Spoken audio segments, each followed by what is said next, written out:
This is the future of Africa. In this program, we focus on Horn of Africa's political, economic, and socio-cultural aspects. Let's share our vision, hopes, and professional critics. All views are esteemed. Stay with us.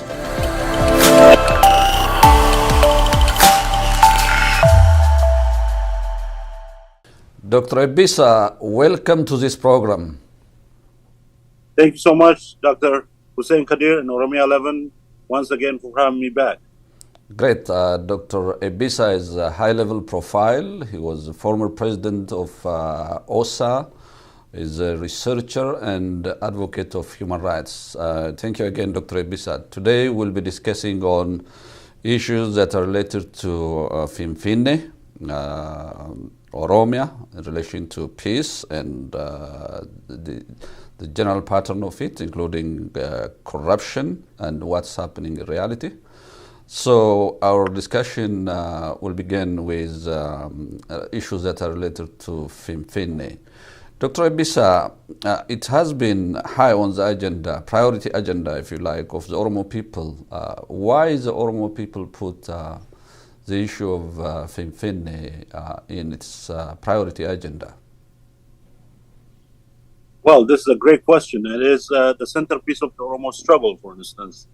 Finfinnee had been a very important center, and a lot of history of Oromo people had went into it.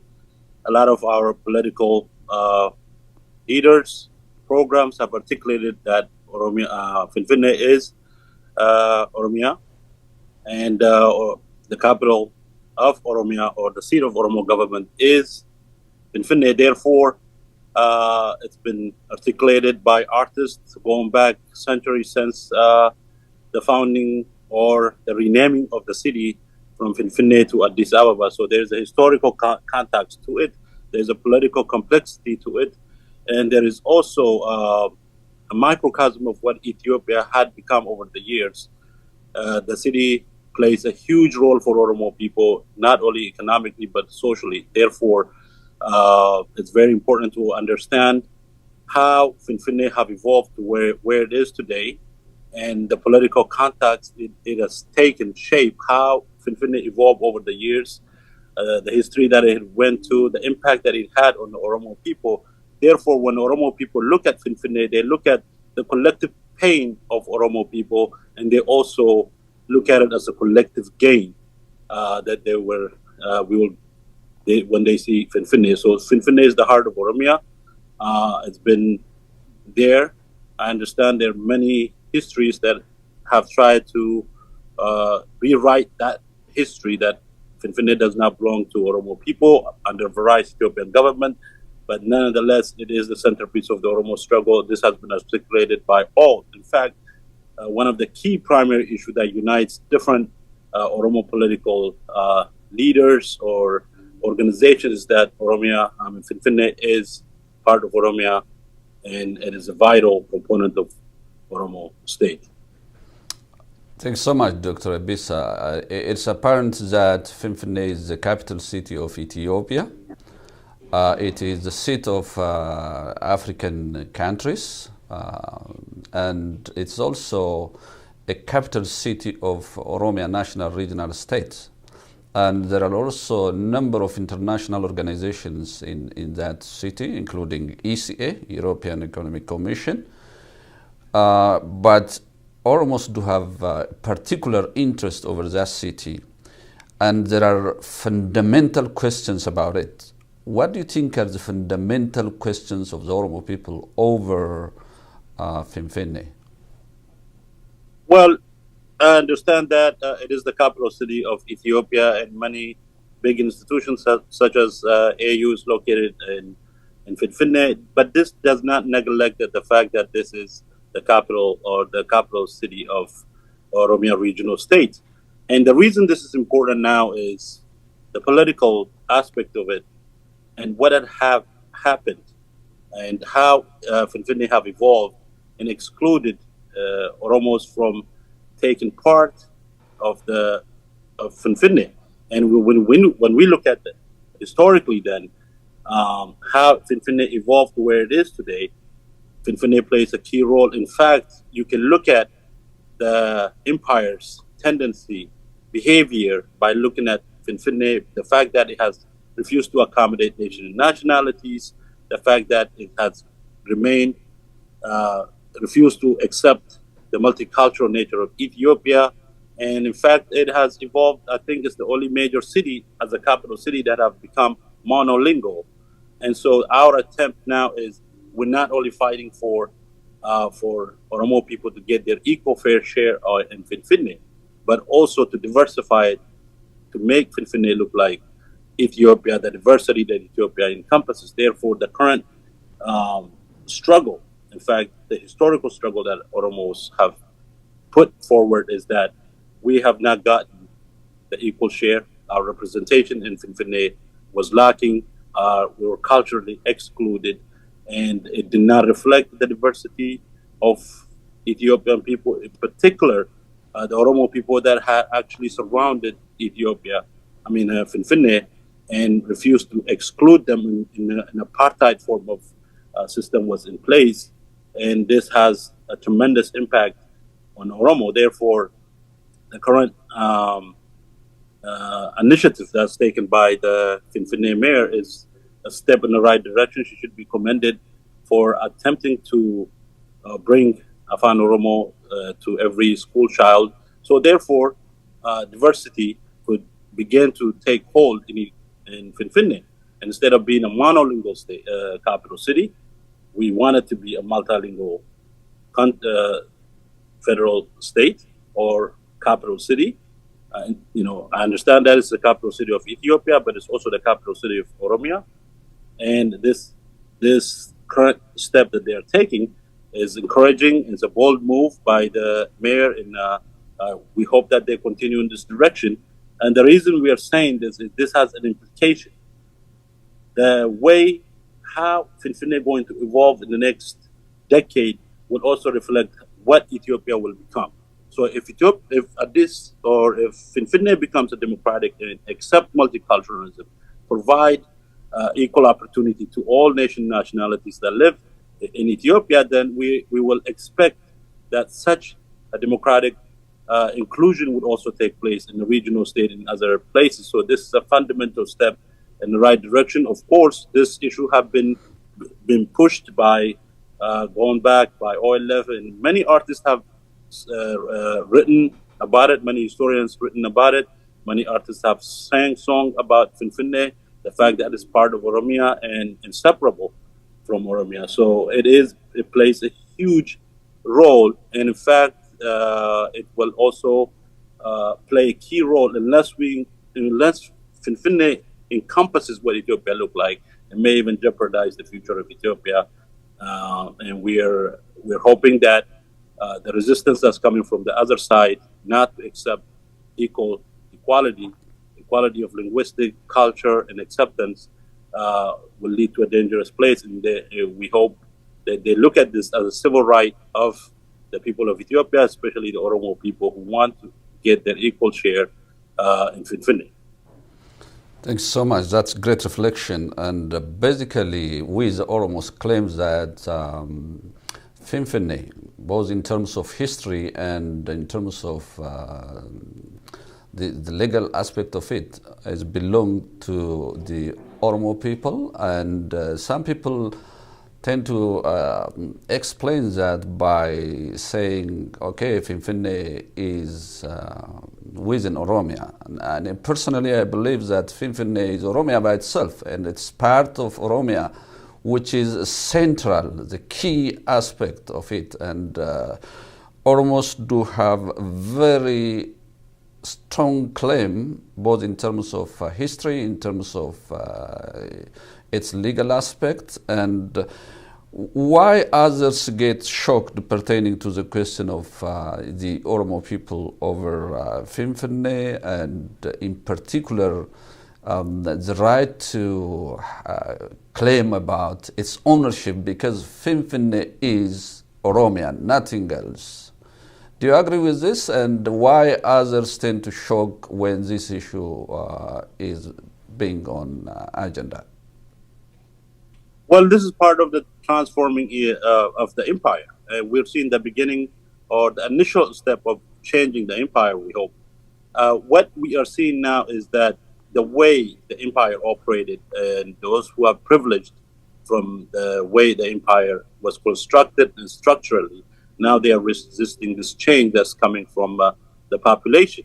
And so, Finfinnee, for instance, in the beginning, basically was imposed or through war and force was that land taken and arbitrarily decided to be the capital city of Ethiopia, despite the fact that the Oromos lived there. And over time, every decade now, you see the Oromo people being excluded, pushed out, and some Wasa, in fact, have that originally lived in the heart of Finfinnee, no longer there because of what they have been pushed out. And so what's been happening is there's this influx of population from one ethnic group into Finfinnee, and this has changed the demography of Finfinnee completely. And now the claim is that it's no longer Oromo land, or it doesn't look like Oromia, and this kind of accusation or assertion are there. In fact, many history, they have written histories that made up histories. For instance, it's Barara. They have attempted to take or to separate Finfinnee from Oromia, and it continued to fail. And now we are beginning to see that a pushback from the Oromo population and trying to take equal share of the country. Now, this is, I believe that this is completely wrong and is dangerous for the country. Why is that? In reality, if Ethiopia does not embrace as quickly as possible, does not embrace the diversity it harbors, the diversity it has, especially if we don't see that practically in Finfinnee, the stability of the country is in danger. It may take a little time, but you can see the shift. The mindset of the population is moving in a direction of, wanting their identity to be respected. People do not want to give up who they are just because they're part of Ethiopia or they're within this bigger state of Ethiopia. In fact, they want a state that protects their identity, their culture. They want to be respected, and that's how you form a stable country. Now, Finfinnee is a prime example of this experiment. If you look at it, not only Oromos, but the rest, what has been happening is for so long, Finfinnee have only practiced one culture, one language. When someone from the rural area, from different region goes to Finfinnee, they can no longer practice their culture because the institution doesn't support it, because the culture is not there. They've been shunned. So, and this has created two different Ethiopians, if you will. And now it's about combining that, the movement that we are, the reason we're pushing for diversity and to open up Finfinnee to all Ethiopian people is because we want to integrate the regions and we want them to feel comfortable in Finfinnee. We want to be productive citizens of Finfinnee. And so this movement, and we are glad that they're beginning to give Afan Oromo as a primary language as one of the curriculums in the country is long overdue. The question of Oromo people is much bigger than that. However, this is a good step in the right direction. It also benefits the residents of Finfinnee. If they're multilingual, it opens up an opportunity for them. It opens up economic opportunity. It opens up their knowledge. And so they become more stronger, tied in what they have been preaching, unity. Unity comes through this. And when you unify Finfinnee by respecting one another, by giving equal opportunity to all, then you begin to see the emergence of new state beyond the empire that was based on assimilation, based on occupation, and we'll begin to enter a new chapter. So this is very important, and I hope that other nationalities and political leaders in the country embrace this without resistance, without any resistance, because this will benefit. In fact, if I could cite one or two examples that's beneficial in this regard is, for instance, when we have a Recha in Finfinnee, besides the cultural celebration, Finfinnee, the residents of Finfinnee have tremendous opportunity, economic opportunity, because you have this large group of people who come to Finfinnee to celebrate their culture. It also opens up for business. They bring in cash, they bring in opportunities into the city, and so they should be welcomed. And this kind of opportunity should open up. It's the same reason that the world compete to host World Cup. So this kind of diversity should be embraced by all political parties. And not only that, it also restores the history of the country, the misleading of the history that was based on the perpetuation of this fake facade history. Instead, we begin to embrace the reality, the real history of the land, the real history of the people could be embraced in there. Once you understand the history of the people, then you begin to craft new policies based on the history. And so the one aspect of it is the restoration of this history. And that's why Oromo claim that this is Oromo land. Finfinnee is inseparable from Oromia. Thanks so much, Dr. Ebisa. That's a great reflection. And I would like to capitalize on what you have said, that is made history.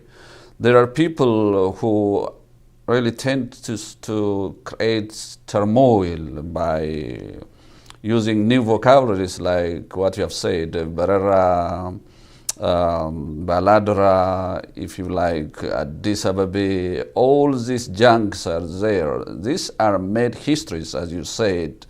I don't know why these people tend to create that kind of turmoil. But their interest is, as you said, these are those who really dreams for the past glory, they call it, one language, one culture, one flag, one country, and so on. And I think it has to be clear, Finfinnee and the issue of Finfinnee has been among the fundamental questions of the Oromo people. Unless you address that problem, maybe in terms of policy and a clear stand by the government, and the Oromo people never accept something less than responding to its question, particularly in terms of Finfinnee. I hope you agree with that, and if you want to reflect on that, you can reflect. But let's go to the other aspect of our discussion today, the issue of peace. Now, there are attempts to solve problems, war crises in the northern part of Ethiopia through peace agreement, and steps have been taken in South Africa, Kenya, and yesterday, if you look at the news, there was a visit to Tigray region, and these are something that we need to promote. And the peace agreement is always important because solving problems through discussion is what we have been advocating instead of using war. But there are tendencies which indicate that you see solving problems through peace, through discussion in the northern part of Ethiopia, and launching war, extensive war in Oromia. Why do you think that the government preferred to solve the major problems that are in Oromia through force, while they tend to solve the problems in the northern part of Ethiopia through peace? Thanks, Dr. Hussein. If I could go back if I could say one more thing about Finfinnee, and then I could share some comments on that. Look, the issue of Finfinnee, I think we need to really look at it as a paramount. It's a very important for Oromo people, especially because Finfinnee is the epicenter of the country, where about 60 or more % of the Ethiopian GDP or economic resources located, where policies is crafted, where the direction of the country is being dictated. And so it's very important that the Oromo people, the Oromo population, especially the next generation, the Pueblo generation, pay close attention because what happens in Finfinnee, if Finfinnee does not reform, if we don't have a major influence in Finfinnee, the region would have less relevance. Remember, Finfinnee is the center that continues to oppress the nation and nationalities of Ethiopia. The essence of Ethiopia is basically rests in Finfinnee. It's from Finfinnee that these people attack other nation and nationalities, suppresses democratic uprising from other regions. So the next generation of Oromos needs to understand, even for economic progress, even for other opportunities, even for universities, even to come to this, outside world, other opportunities that may exist, they need to understand the economic aspect of it and take a serious step and push the government to open different institutions within Finfinnee. That needs to happen because, for instance, the monopoly of the media in Finfinnee has to change. It has to reflect the diversity of Ethiopian people, and the Oromo people have equal responsibility. This coming young generation must push and take the resources, because most of these resources that built Finfinnee came from Oromia to begin with. Not only the land, but even the institutions like Saba universities, major institutions that we're looking at, came from the different region of Oromia, from the rich land of Oromia. And so it's time now that the next generation pay close attention, put pressure on the government to implement the policies, and continue to open up the bureaucracies, open opportunities, and in fact, and even call for compensation those who have been displaced because of the expansion of the capital city. And this has huge relevance. Unless we democratize, unless we see change in Finfinnee, it will be very difficult to see change in other regions of Ethiopia, Oromia, and other regions. So this also applies to other nationalities who have suffered under this Ethiopian empire, to pay close attention to how Finfinnee is going to be restructured. If you don't have equal opportunity, if you don't feel free in Finfinnee, if you don't feel free and have an opportunity, then the oppression will continue, because then only one ideology would come out of Finfinnee and prevent the democracy from taking hold. And so the question that you said, why has the government preferred peace in the north and has refused to take similar step in Oromia? You reminded me something else and about Finfinnee. I think the Oromos, as an Oromo, we need to recraft our demand over Finfinnee. It's not about the privilege that Oromia should get from Finfinnee. It's about ownership. So the first question of the Oromo people should be the ownership right, and that should be recognized. And as you said, every nation and nationalities, every individual must have equal right without any discrimination in that city, in all aspects, in terms of politics, in terms of socio-cultural aspects, property ownership, what have you, education, health, what have you. The point is, the ownership should be defined clearly, and the Oromia government and the Ethiopian government should clearly describe that in terms of policy. And I always speak out this. Finfinnee is not an island. It's part of Oromia. It's Oromia. It is the center of Oromia. It's not something, otherwise we can. It's not like spare part whereby you take Finfinnee and put it somewhere. It's Oromia. So the first claim, the primary claim should be about ownership. And if you remember, the major questions of the mass movement, the youth movement from 2014 to 2018, one of the questions were about Finfinnee. So that should be responded appropriately by the government in terms of policy. That's my understanding. So you can keep on. Right. Yes. I mean, it's very important. It's been articulated by OLF and other OFC and other, even prior to that, the importance in that Finfinnee is Oromia. It's no different than Jimma. It's no different than Robe. It's no different than other cities, Adama or any other city. And so what's happening is the propaganda that has been earlier what I mentioned, this creating history to disown you or to remove you from Finfinnee has been going on for a very long time. In fact, the strength of the Oromo people, our cultural resilience, is what has kept this narrative. We're able to defeat this narrative and come to where we are today. And so, you're right. This should not come to for a debate or negotiation. It is in Oromia. Finfinnee is Oromia.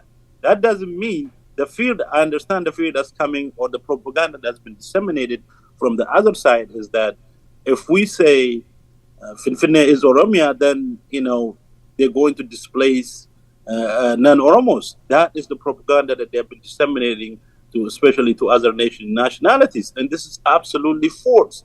Even before the creation of this Ethiopian state, nationalities have lived within an Oromia in peace, with respect, and so it's not going to be any different. The fact that Oromos claim or Finfinnee is Oromo, that's why we said equal opportunity for all. We want the diversity of Ethiopia in there, and so this fear, the propaganda that has put in there, is really dangerous. In fact, this is what you were saying. This creates instability and fear among the population. And let's clarify, and that's why we have to insist on a real history, teaching Ethiopian people real history, not government manufactured or one group that have manufactured histories and try to impose that. And that confuses the people, by the way. And that's the problem we have today. We don't agree on what Ethiopian history is because it's imposed upon other people. They don't look at the history that's coming from the people, from the land, how history have evolved to where we are today. And so they think Finfinnee, in fact, it's in the name. They call it Addis Ababa. Addis means new. It was new to them. It was new to the emperor. It's just like here, back in the day when they said New York, it's a new land that they have took over. We don't call it that. We call it the area Shaggar, Finfinnee, where in the center is Finfinnee. So we didn't call it a new city. In fact, the naming of it is actually tells you the history of Finfinnee. And so the nationalities must be aware. The reason we are insisting this is not to displace or to make other nationalities feel insecure, but to restore history. And once we restore history, we have understanding, we have a common bridge in which we can communicate, build a common bond, and move forward. And so the question that you have raised this is not negotiable.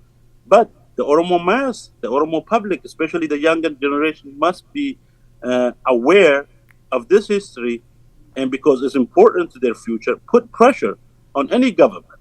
In fact, the current government should be pushed not only through the political institution that we have, but the public itself must be engaged in how the Oromo public especially needs to be engaged and push for change, for implementation of these ideas. So we cannot leave it up to only for Oromo institution, for OLF or OFC or other political parties, but this should be a mass movement by all Oromo people to demand and say, this is what we want for Finfinnee, that we want equality in Finfinnee, we want to be reflected, we want the opportunity that this capital city offers. We don't want to be excluded, and we don't want to exclude others. We want to live in peace. We want to bring peace in the capital city. So you're right, and the Oromo population needs to be aware and take this issue very seriously.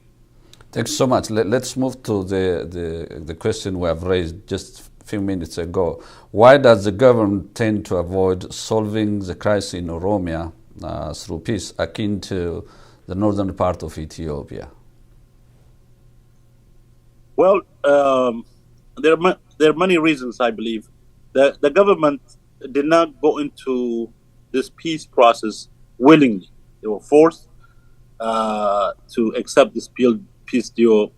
From my understanding, of course, the strength of the Tigrayan people to resist the Ethiopian military plays a big role. Also, the fact that the international community was galvanized to take this issue very seriously. So the global trend had pushed the Ethiopian government toward this peace deal. Now, what they do not realize is what is going on in Oromia is much more bigger and has a bigger consequence than Tigray, actually. And so we have to do the legwork on our end.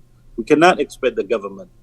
Look, the Ethiopian government have never willingly accepted peace, have never willingly brought vision. So it's just a monopoly of power. Any government that came to Ethiopia is first they want to ensure how long they can stay in power and adjust policy based on that. And so we, the Oromo people, we have to push internally, put pressure on the government. All people, you don't have to be part of the political organizations to do this, but voice your opinions, push for this opinion and say, look, we want the issue in Oromia to be resolved peacefully. And those of us that live in the diaspora and highlight this issue and say, look, this ongoing war in Oromia, the ongoing casualties in Oromia, in fact, will exacerbate and endanger the territorial integrity of Ethiopia and continue to advocate at the international level. And unless we put pressure on it, and the government is not going to willingly accept or come to the negotiation table on this issue. So all Oromo people, whatever party you support, whether through peaceful or other means, continue to support, continue to put pressure, continue to strengthen all political organizations that exist in the country, push them forward, and the party that are in power must take note of this, because one way or the other, peace will come, and the will of the Oromo people will be championed. It will, is stronger than the government. The mistake that the TPLF have made. They thought that they could, they were invincible. They could outmaneuver the people's demand. And I hope that the current government does not make such a mistake. And they need to come quickly and sit down, hammer out a peace deal in Oromia, end the crisis, and address this very urgently. Otherwise, it could go out of control, in my view.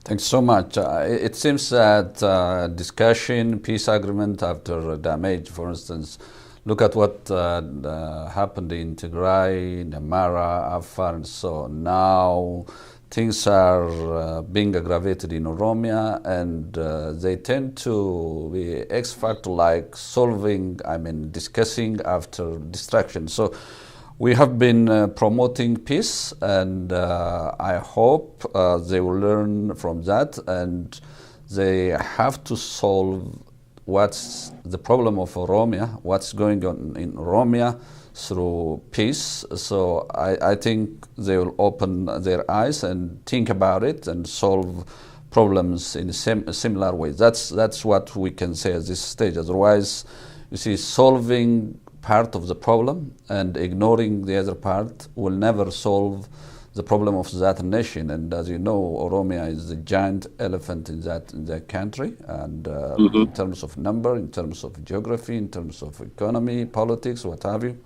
So I think the same pattern should be followed. With that, let me go to the other question.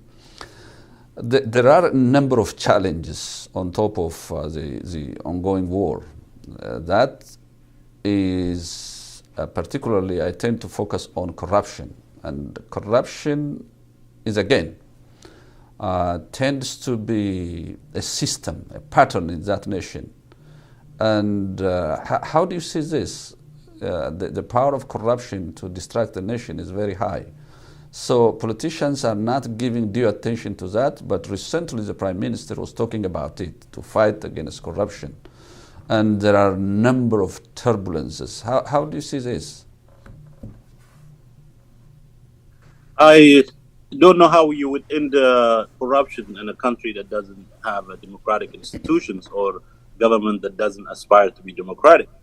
But the fact that the Prime Minister is trying to handle it's gotten out of control to the point where it went beyond corruption. Now what we are observing is broad day robbery in the country. You can't do anything in the country without corruption, without bribery, and this has a tremendous impact on the economy and the living cost. for the people and the economic opportunity that could otherwise open up to the diaspora and even other investment. So it is a key component that needs to be looked at. However, unless you broaden and have a democratic institution that would bring checks and balance in the country, the fact that you say you're fighting in corruption, it's not going to end corruption at all. You got to have an institution at the local level, and from the police force, from how the business is conducted in Ethiopia. There has to be some kind of regulation, and many businesses don't have license. There has to be a license. There has to be quality control. All of these things, the country really, in that respect, is lagging way behind. And what we are seeing today is broad daylight of taking land because you happen to work for the government or you happen to bribe someone higher, and so the poor are left disempowered and the land been taken away or being pushed out of the economic opportunity, and this results leads to a conflict among the diverse groups because one feels like it's being pushed out of the opportunity that otherwise you should have. But then, so this is a huge problem. This is no different than what the war has cost Ethiopia. Corruption is costing the same amount of economic opportunity and peace and stability in the country. So it's a joint effort, and to resolve this, the government needs to relinquish some local. You start at the local level. You start at the Kabale level. You start at the smaller districts, and allow the citizens to engage with the local democracy and demand, appropriate services, justice, small courts, where the citizen could take, a corrupt policeman or a peace officer into court for unjustly being arrested or for unjustly being prosecuted. So it begins, if the prime minister is serious, then he has to have a dependent judiciary at the local level, at least, in which the citizen could engage, and the citizen play a huge role in trying to combat this corruption without involving, at least at the local level, having the judiciary to the public is going to be a very difficult task for the prime minister. We hope, he's taking a step in the right direction. I hope, I wish him a success in that region, but it's a big problem that needs to be resolved. Yeah, after the issue of fighting against corruption raised by some high-level government officials, in fact, I don't know who is free of it, but as the Prime Minister raised the issue, the whole country was shocked, and because the system is under question, there is no accountability, and corruption is at its highest level, and there is a kind of state within states for that matter, and it's a very difficult and challenging task. But unless that, cancer is cured, again the country will be in destruction. As you said, we're gonna pay high price, even what we paid in terms of war. Thank you for that reflection, and let's make it more specific, our discussion, by moving to the context of Oromia. As I said, the war is intensified, and a number of killings, arrests, and if you like, mass arrests, killings everywhere, destruction, burning homes. These are actually happening in reality in that region. And what do you advise the Oromos to stand against this? Particularly, it seems that a kind of move whereby to attempts to distract the entire nationality, if you like, Oromia as a region, and the proud of Oromos ownership, and these things are very aggressive these days, and killings are everywhere. What do you advise? And personally, I believe that there is no being serious conflict between people, for instance, between Tigray and Amara people, between Oromo and Amara, or Tigray or Sidama, and so on. It's between those who have power and who have guns. So what do you advise the Oromo people as an Oromo to stand against this kind of, you see, for instance, distracting Oromia and going deep into the boundaries of Oromia and killing people? What's expected of, for instance, the government and Oromia Special Force, if you like, those people who are in the system as a whole, and the entire Oromo people to stand against this kind of move? Yes, what has been happening, especially in the last weeks or months, has been horrific images where we are witnessing barbaric acts were being committed. And this is done for two purposes, I believe. One is that we are seeing the last ditch to save this empire, Ethiopia, and the way they could do that is through barbaric act of violence, very inhumane. They want to show you if you attempt to reform the empire, this kind of violence would be upon you. And so what we have witnessed, history repeating itself in a sense, what happened in Jalango and other areas that the Oromo have stated, the formation of Ethiopian state rests upon this kind of barbaric acts. And we see that in West Oromia being repeated. And basically, it's a desperation act to save or to return back to the old empire. And I think the Oromo people were not fazed by it. In fact, these barbaric acts, what have shown us is that it actually strengthened Oromo people to stand together, to come together, to coalesce together, to understand what we face. It's the same thing. It's one. Even if we live in different region, we have all now experienced such barbaric acts, and the conclusion that many Oromo people, especially after those barbaric acts, what we have witnessed is the fact that we need to urgently come together and resolve this issue, because the danger that we face is much more than we have even imagined. I've not personally imagined it will devolve to such a level of barbaric act, but that's what we witnessed. And it's tragic that the human lives, the Oromo lives, are being cut short by such an act. But what it did is that Oromo people have overcome it, and they looked at it. It's a political maneuver, trying to use violence to take you away from the objectives of the Oromo people, by selectively attacking one region of Oromia and trying to divide the Oromo people. But that, in fact, did not work. In fact, this has what we have witnessed, coming together, rallying together, coming together to voice our opinion.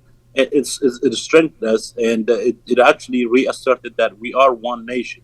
And when one region is touched, the other region will react and reaffirm. It's basically the Kero movement 2.0. What happened in the protest that started in Ginchi went all the way down to the eastern part of Oromia and the southern part of Oromia. It kind of revitalized the Oromo nation, and this barbaric act pretty much did a similar thing. It is tragic. So now what is the solution? The Oromo people, now there is no doubt, you have to stand together, be a protector of one another until we can overcome completely this barbaric act and bring in peace and stability to the region. Stand together, protect one another, and whatever activity does the government have unleashed or any other have unleashed, or their failure to protect civilian, we will overcome it, in which we have history is a testament. We will overcome it, and we will continue to progress toward our ultimate destination. And so one thing I would say is, do not be fazed. It is tragic. I understand people lose their family, their brothers and sisters, but us dwelling on that in fact, may turn us into, kind of a victim. But look at it in a way that the strength that the Oromo movement have gained, and we're seeing a violent reaction to it instead of a political solution from the other side.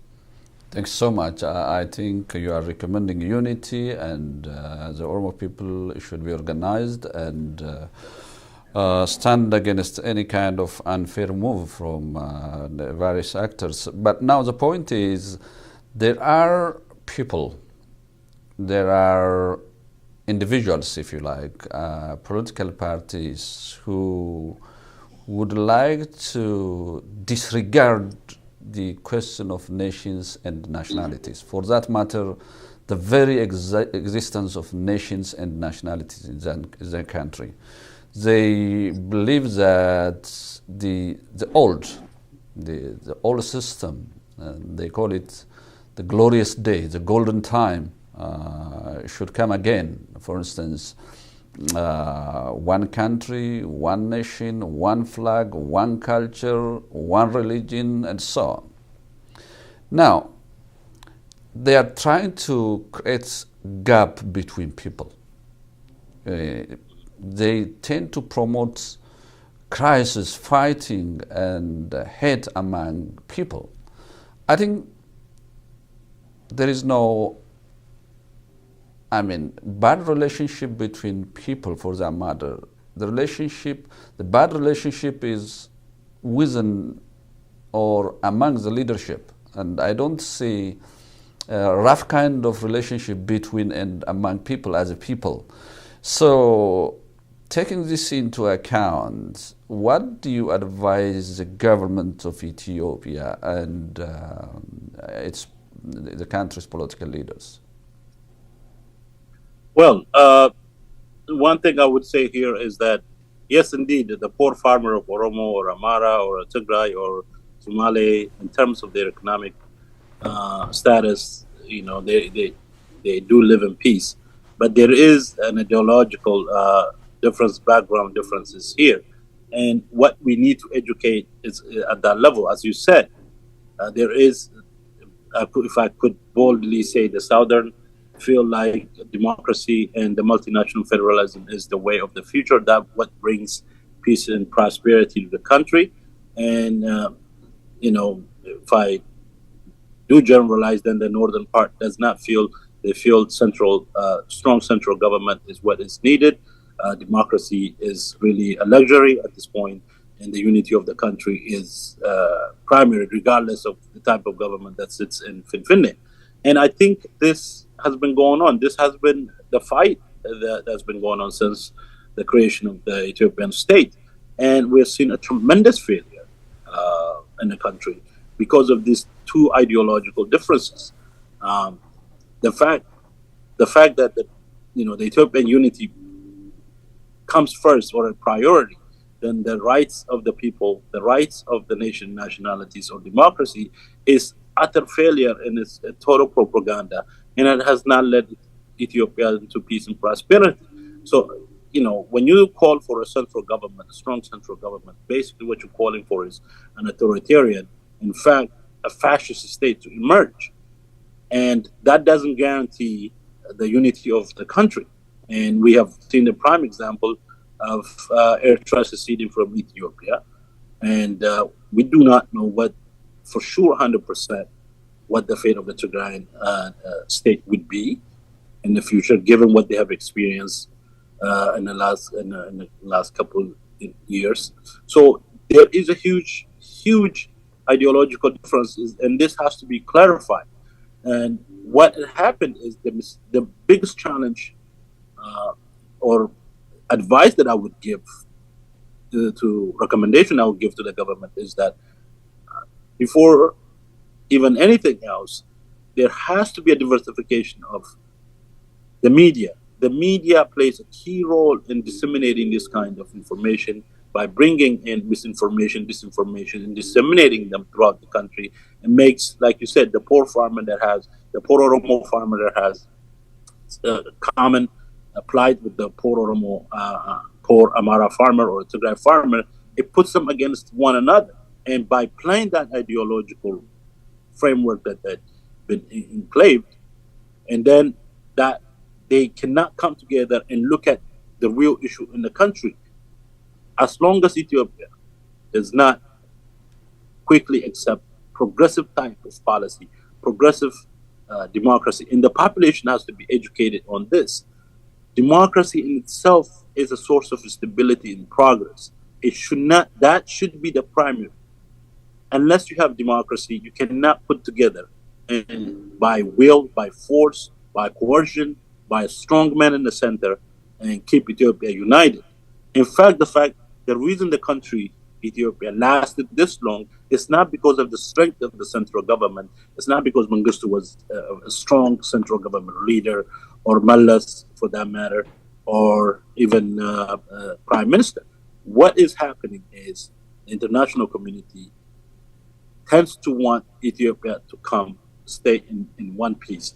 And for that input that's coming from the international community, the international donors, keeps the country together despite the brewing problem instability in the country. So to come out of that is they need to be educated about the country. And we see a huge difference, especially in 2014 when the Oromo protest came about. The Oromo basic question at that point was the federal constitution be respected, and that a transitional government be formed. And the other side, instead of embracing those changes, tended and advanced in different direction by looking for land or expanding or claiming territories. And now you have this collision. One group, the Oromo group, primarily fighting to reform and rehabilitate the empire. The other group, while this is done, be looking for a land to expand to. And that's the issue we were raising earlier. And that kind of slips down into the Finfinnee issue. When Oromo takes a step to diversify Finfinnee, for instance, you see that kind of resistance. We are trying to move the country in the direction of democracy. The others trying to make a territorial claim, which have no foundation, and you have those clashes. So the people of Ethiopia have to be really educated how government works. The government is there to serve the Ethiopian people. We are not there. And this is very important in the concept, the Oromo background of how we understand government, and the way they understand, the way the northern society understand government is totally different. And this, you see these clashes. It's hierarchical. The north is hierarchical. They look at to kings and queens or someone up in an authority. The Oromo believes through discussion, through dialogue, is how you keep a country united, how you craft a policy. And so this has to be understood. And the people, the poor people that are living with each other, that has common, the farmers, the teachers, they have to look at this. The only way out of this mess is if the population is educated and only look at the democracy and hold the government accountable and understand the government is there to serve us. We are not there to serve the government. Thanks so much. That's great reflection. And in my view, attempts to rehabilitate the old empire is a dead file. And probably, in my opinion, those people who push this agenda could be responsible for, perhaps, if this integration is to come, they will be responsible for the disintegration of that country, as far as I'm concerned, because unless you respond to the question of nations and nationalities, unless you equally treat nations and nationalities in that country, unless you address issues of diversity, inclusion, equity, equality, the rule of law and justice, it's very difficult to unite that nation. With this, I would like to give you some time for your final remark or remarks. Perhaps you can touch upon your advice to the international community, and let's conclude our discussion. Just split of second for your final remark.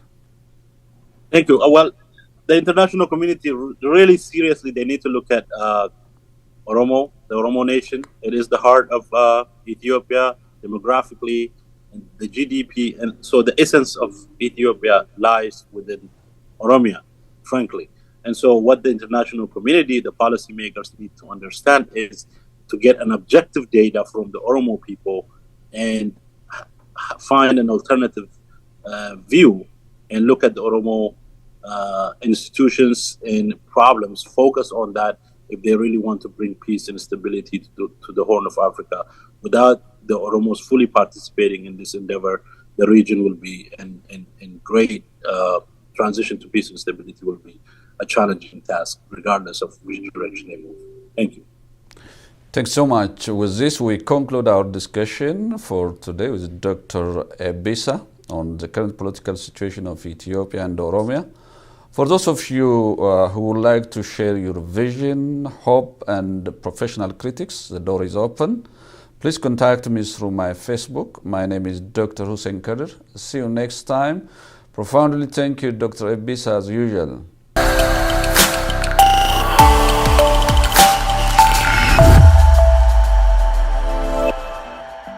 This is the future of Africa. In this program, we focus on Horn of Africa's political, economic, and socio-cultural aspects. Let's share our vision, hopes, and professional critics. All views are esteemed. Stay with us.